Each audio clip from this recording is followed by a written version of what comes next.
This conference will now be recorded.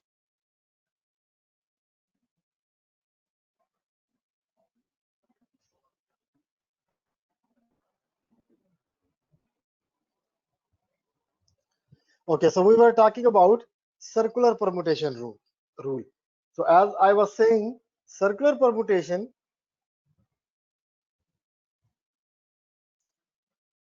has first and the last entry the same, right? If this is my first entry, so this is my last entry as well. Let's say 1, 2, and 3. Okay, so that's the reason we subtract 1 and then take the factorial. If we just arrange three factorials, three things in one, three things in one line, then it will be 3 factorial. But if we do three things on a circle, first and the last one become the same, so we have one less object, so it will be n minus 1 factorial. So 7 children join hands and form a circle. In how many ways could the circle be formed? Because there are 7 total children and they are in a circle, so it means I have to use the circular permutation rule. So it will be 6 factorial, 7 minus 1 factorial, which is 6 factorial. Okay, that will be your answer. Any question? This is easy, right? Then there are distinct permutation or permutation of like objects. What do we mean by that?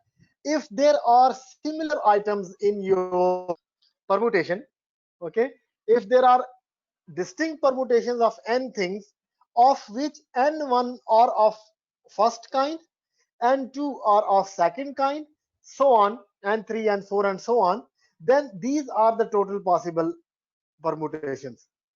Because you know, if we have 1, 1, 2, these are three things. If these all three things are different, then total number of permutations will be 3 factorial. But because these two are same, so if I interchange them with one another, there will be no change. If I swap one with one, there will be no change, right? So it means there should not be all 6 possibilities, right? So we divide these two like terms, I will divide by 2 factorial. Why divide by 2 factorial? Because these two objects can be arranged in 2 factorial ways. Can be arranged in 2 factorial. So total 3 things can be arranged in 3 factorial ways, right? But within these 3 factorial, these two similar objects can be arranged in 2 factorial ways. So we divide by that 2 factorial. This is only 1, so I will divide by 1 factorial. But 1 factorial is always 1. That's why even if we don't write 1 factorial, it doesn't matter. Got it?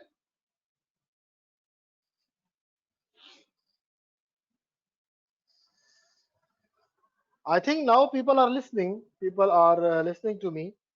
So you can, Shala, maybe you can check your speaker. Now it is also showing to me that you are speaking. When you were not hearing, there was no indication for me talking. So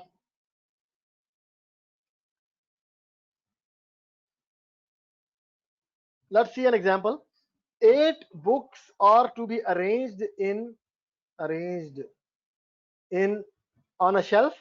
There are 2 math identical books, 3 English books, and 3 identical physics books. So see 3, 3, 6, and 2, 8. So there are total 8 objects, but 2 are similar, 3 English books are similar, and 3 physics books are similar. So in how many ways we can arrange? We will take 8 factorial and then we divide by like terms. 2 math identical books, so 2 factorial for that. 3 English books, 3 factorial for that. And 3 physics books, 3 factorial for that as well. If they are all distinct, if these are all distinct books, it will be 8 factorial.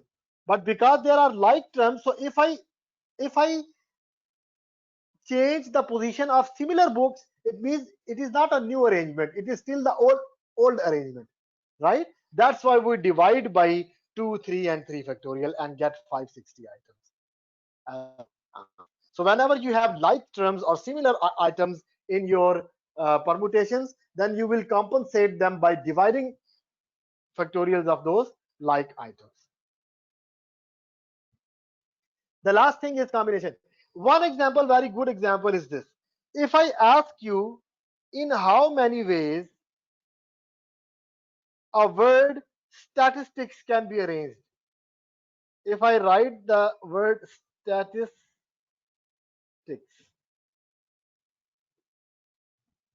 statistics,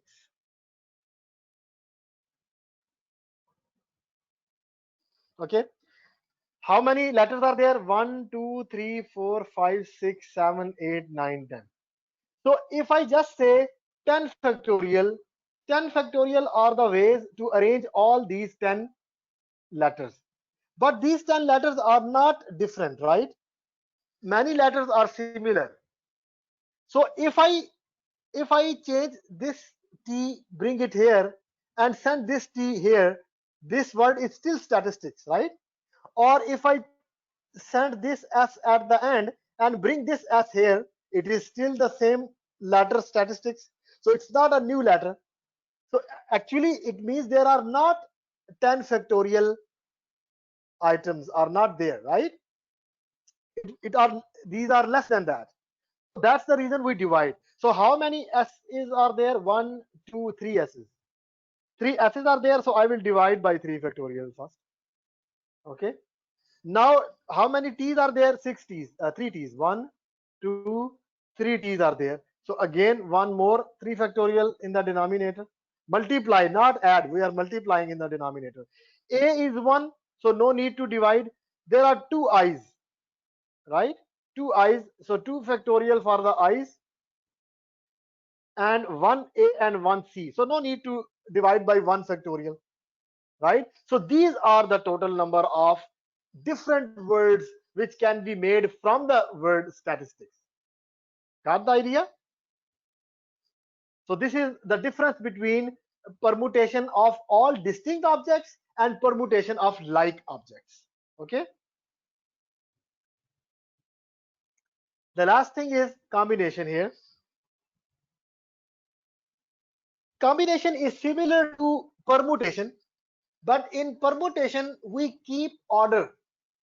Order is an important aspect of permutation. In combination, we do not care about the order. You see here, without regard of the order. If I don't care about the order, let's say 2 people are selected. Let's say Ali and Mustafa are selected, right? I don't care who came first. I wanted to make a team of 2 or 3 students, and I have to give them some task. Doesn't matter which order they are being selected. If 3 same persons are coming or being selected, they are the same thing for me, right? Or for example, there are 6 GCC countries, right? And they are playing football. Now if each country has to play with the other one, right, then it does not matter whether Oman is playing with UAE or UAE is playing with Oman. It is the same thing. You will not count them as 2 matches, right? Oman and UAE are playing with each other, so order does not matter here. As long as these 2 teams are being selected, it is the same match, right?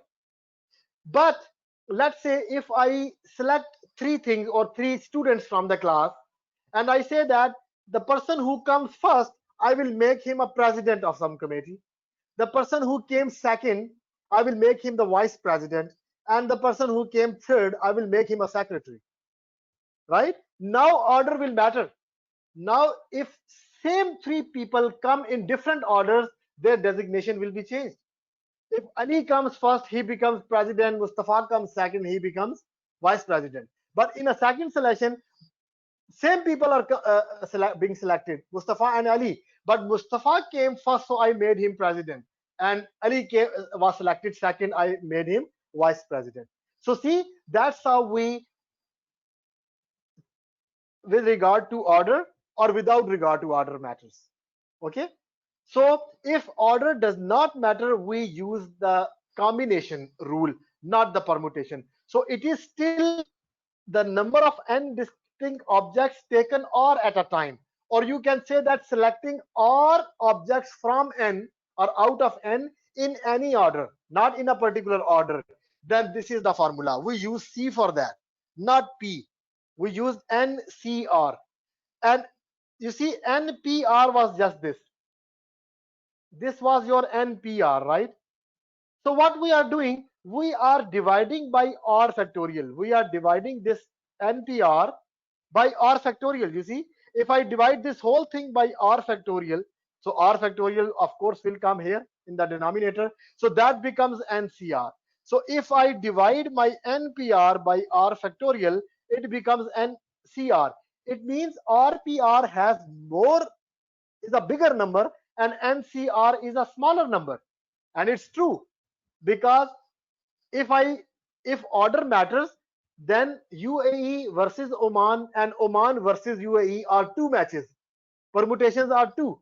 But if order does not matter, then these both selections is just one match. So what we did, we divided that NPR by 2 factorial, because those two teams were the same. We divided by 2 factorial, right? So if we select all items, how many ways I can rearrange those R teams in R factorial? But I want only one out of those R factorial. That's why we divide by R factorial to get it 1. Got the idea? Why we divided by R factorial in NCR? So there is a button in calculator. If you open your calculator right now, somewhere it will be written NCR. So if you press N, then press this button with NCR. If it is below, then you have to press shift with this button. If it is written at the top of the button, then you can press it directly and then press R. For example, 5C2 should give you 10. Check it. 5C2 should give you 10. Okay. If you put in this formula, 5 factorial over 2 factorial and 5 minus 2, 3 factorial.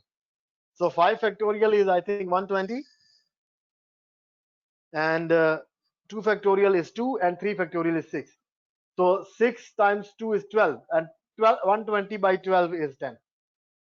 Okay, so from calculator you can see that as well. So let's see an example. In how many ways a committee of 3 can be chosen from a group of 8? Now you see, he just said committee of 3. He did not say 1 president, 1 vice president, 1 secretary, right? If he says that a committee of 3, president, vice president and secretary, be chosen from the group of 8, you will use permutation. You will use NPR, not NCR. But here he did not mention anything, so it means order does not matter. Okay, so there will be N8 or 3, and your total possibilities will be 8C3. Use your calculator and see if you get 56 or not. Okay, so if I am I gave you the example of GCC countries. There are 6 GCC countries, right? Yes, I guess. So 6 GCC countries, and everyone has to play with the other one. So how many matches there are? Because at the time, you only 2 teams can play with each other.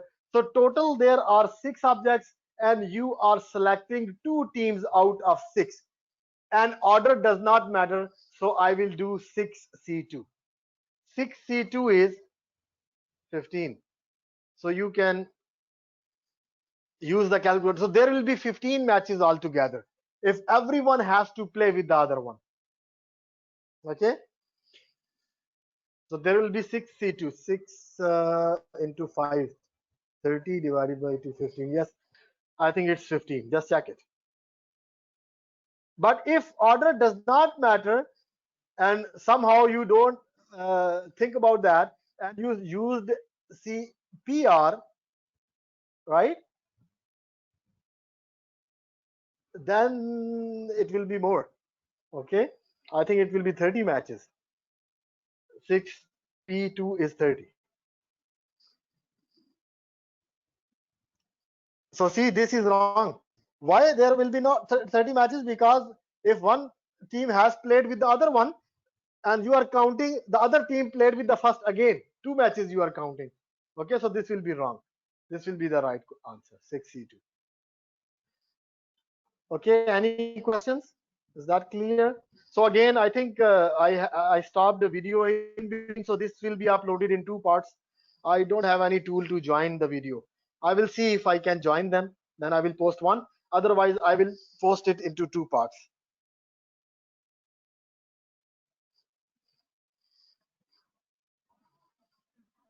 So these some there 5 questions.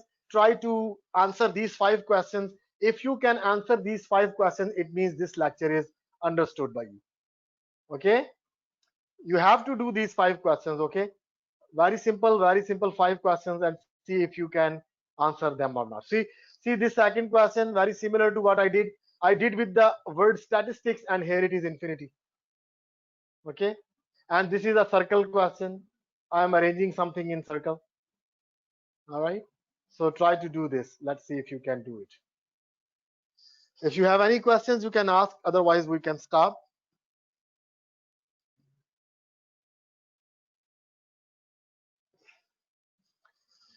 All right, guys, have a nice night. See you later. Bye from me. Ma salam.